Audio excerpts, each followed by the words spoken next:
Bismillahirrahmanirrahim. Assalamualaikum warahmatullahi wabarakatuh. Alhamdulillahirrabbilalamin.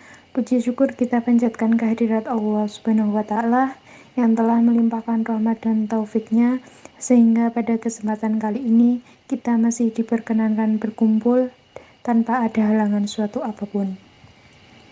Salawat serta rahmat salam semoga tetap tercurahkan kepada junjungan kita Nabi Agung Nabi Muhammad SAW yang telah membawa umatnya dari zaman kegelapan menuju zaman yang terang benderang seperti yang kita alami saat ini. Pada kesempatan kali ini, kami dari kelompok 3 akan menyampaikan hasil diskusi kelompok kami tentang materi yang berjudul Konsep Hak Milik dalam Islam. Adapun anggota kelompok 3 yang akan presentasi pada kesempatan kali ini yaitu yang pertama, saya sendiri Nur Izzatul Jannah sebagai moderator dan dua rekan saya yaitu Aulia Hasanatul Fi'al dan Indi Kurnia Putri Insani sebagai presentator. Untuk materi yang pertama yaitu asal-usul hak. Manusia merupakan makhluk hidup sosial yang membutuhkan orang lain untuk memenuhi kebutuhan hidupnya. Hal ini dikarenakan kebutuhan manusia itu bermacam-macam, sehingga manusia tidak dapat memenuhi semua kebutuhannya sendiri. Setiap manusia memiliki kebutuhan yang berbeda-beda dalam hidupnya, maka hal itu menyebabkan pertentangan-pertentangan kehendak di antara manusia itu sendiri.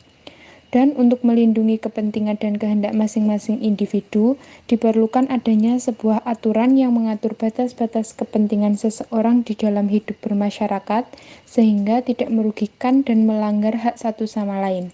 Artinya, peraturan itu ada agar setiap orang mengetahui apa saja yang menjadi hak-haknya, namun juga tahu batasan atas hak-hak orang lain. Yang kedua yaitu pengertian hak milik. Hak milik adalah salah satu jenis hak kebendaan atau yang seringkali diistilahkan dengan hak al-aini, yaitu korelasi hukum antara seseorang dengan benda miliknya. Artinya, hak milik, hak al-milkiyah. Istilah hak milik dalam bahasa Indonesia berasal dari kata serapan dalam bahasa Arab al-haq dan al-milk yang bermakna ketetapan atau kepastian, yaitu suatu ketetapan yang tidak boleh diingkari keberadaannya.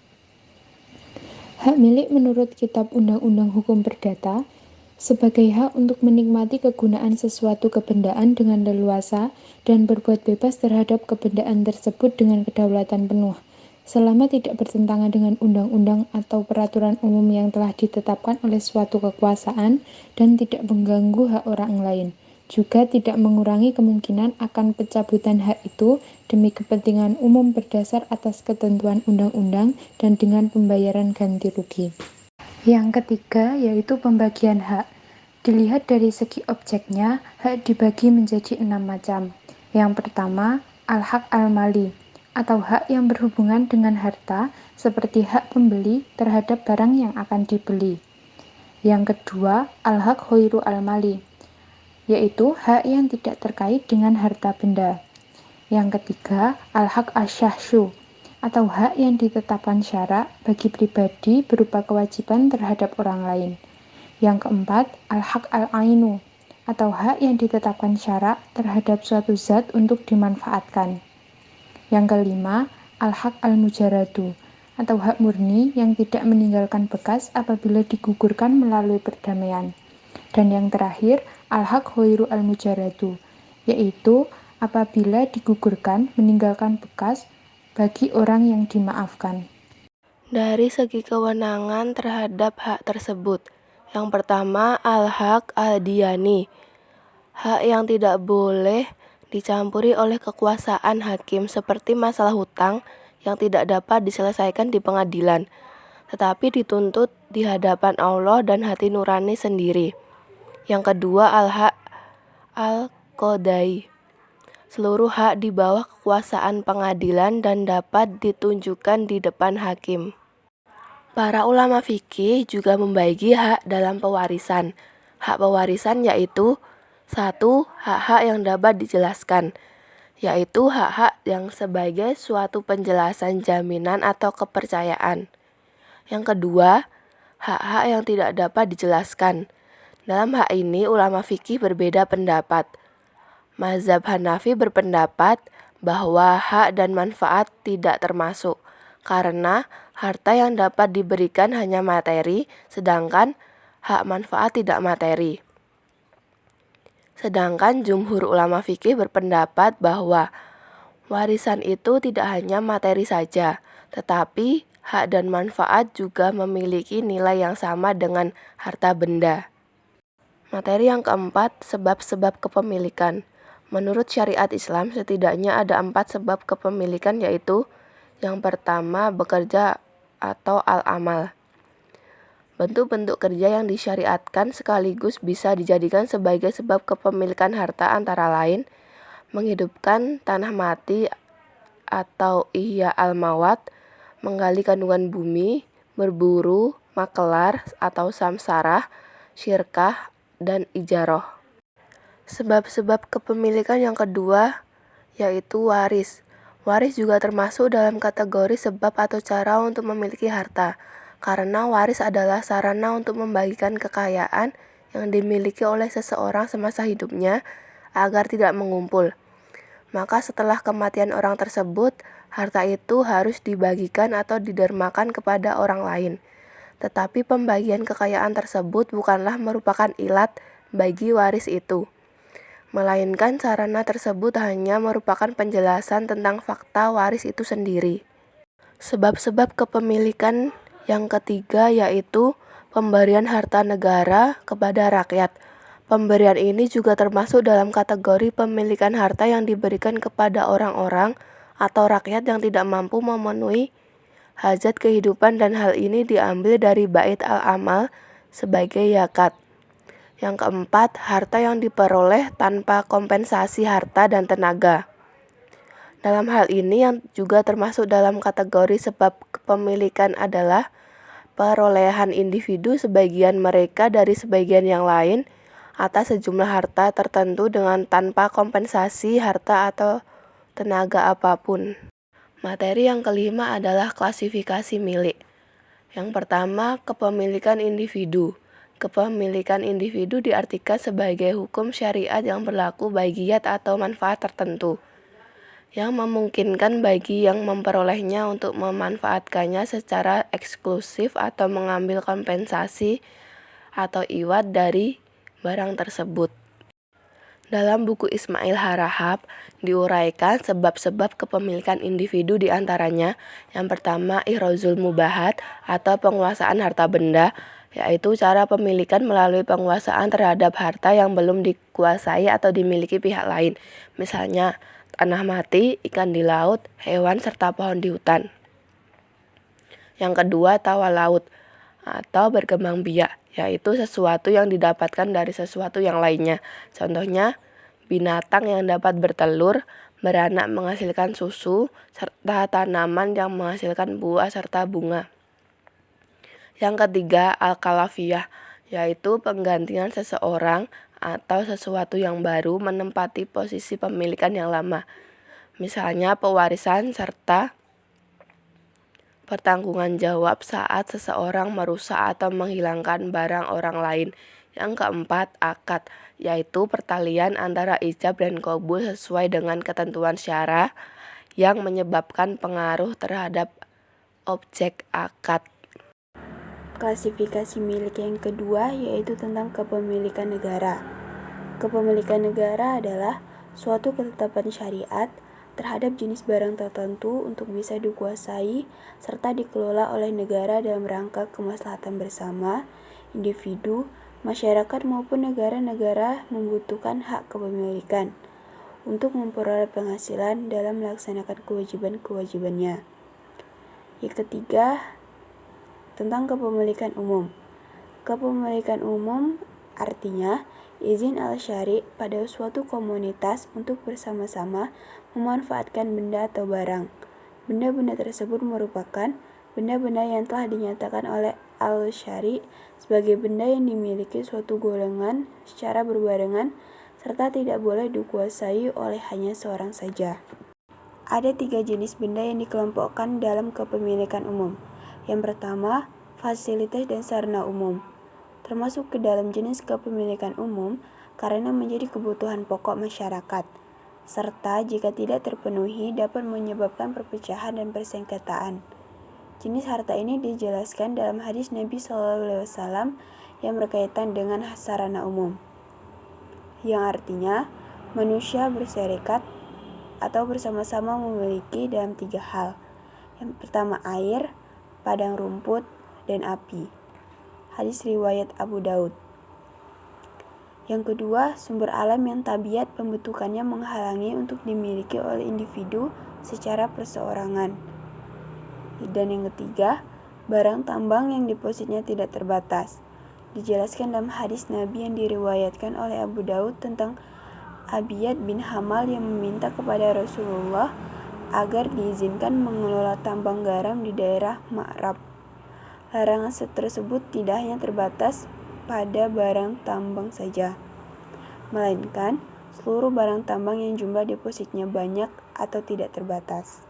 Materi selanjutnya yaitu tentang pemanfaatan hak milik.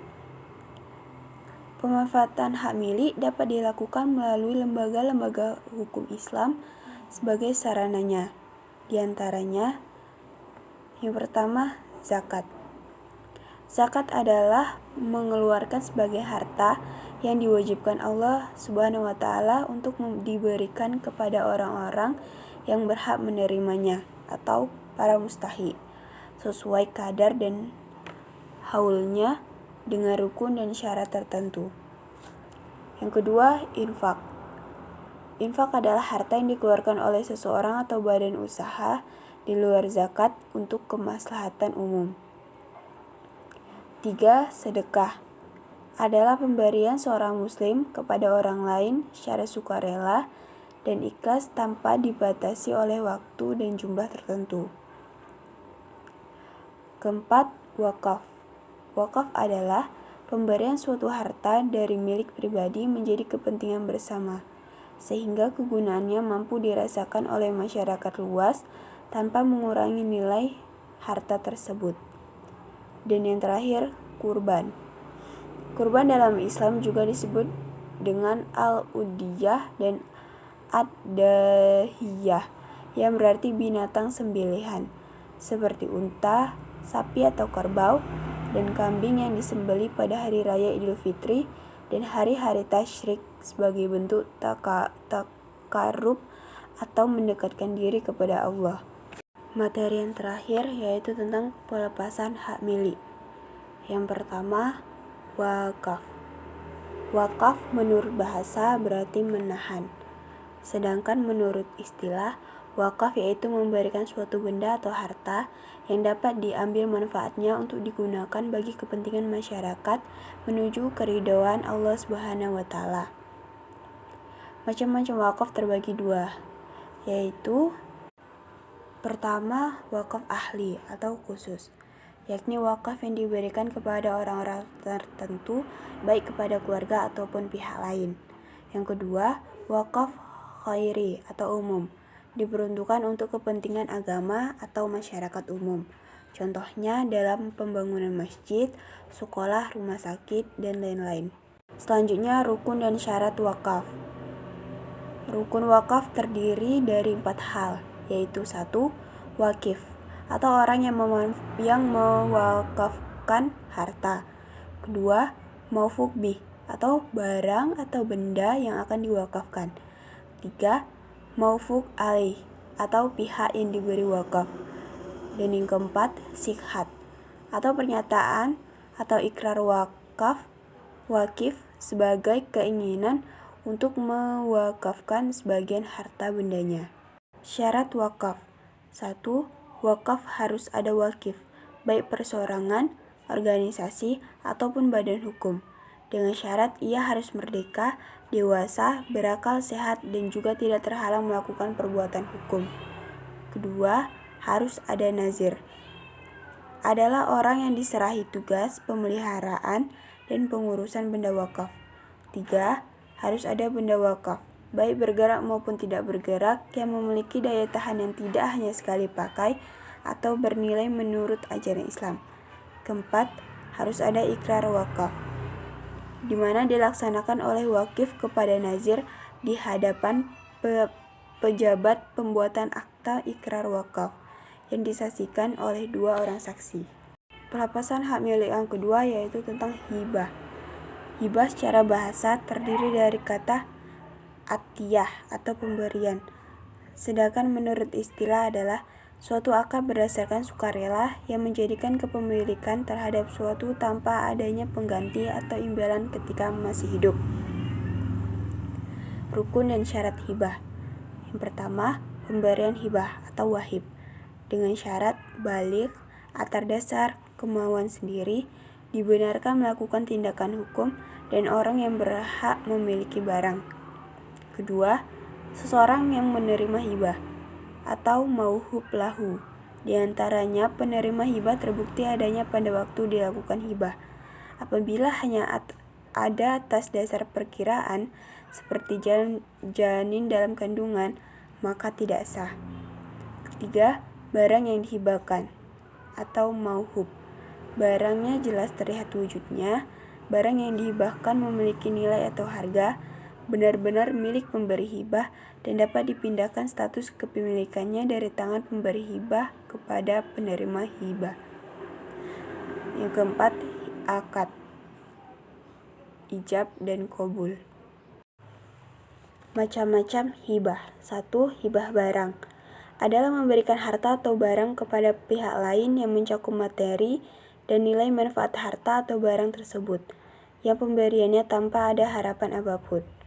Yang kedua, hibah manfaat. Tujuannya agar barang tersebut dapat dimanfaatkan atau memberikan hak guna. Namun, harta atau benda tersebut tetap menjadi pemilik hibah. Selanjutnya yang terakhir yaitu alasan mencabut hibah. Yang pertama, hibahnya orang tua atau bapak terhadap anaknya, karena tujuannya untuk menjaga kemaslahatan anak. Yang kedua, hibah dicabut bila dirasakan ada unsur ketidakadilan di antara anak-anaknya yang menerima hibah. Ketiga, apabila hibah memungkinkan iri hati dan fitnah dari pihak lain. Dari materi yang telah disampaikan, dapat diambil kesimpulan bahwa hak milik adalah hak untuk menikmati kegunaan sesuatu kebendaan dengan leluasa dan berbuat bebas terhadap kebendaan tersebut dengan kedaulatan penuh selama tidak bertentangan dengan undang-undang atau peraturan umum yang telah ditetapkan oleh suatu kekuasaan, dan tidak juga mengganggu hak orang lain, tidak mengurangi kemungkinan akan pencabutan hak itu demi kepentingan umum berdasar atas ketentuan undang-undang dan dengan pembayaran ganti rugi. Hak milik ada karena manusia membutuhkan aturan yang mampu mengatur batas-batas kepentingan seseorang di dalam hidup bermasyarakat sehingga tidak merugikan dan melanggar hak satu sama lain. Demikian materi presentasi dari kelompok kami. Apabila ada kesalahan kata, kami mohon maaf yang sebesar-besarnya. Akhirul kalam, billahi taufiq wal hidayah. Wassalamualaikum warahmatullahi wabarakatuh.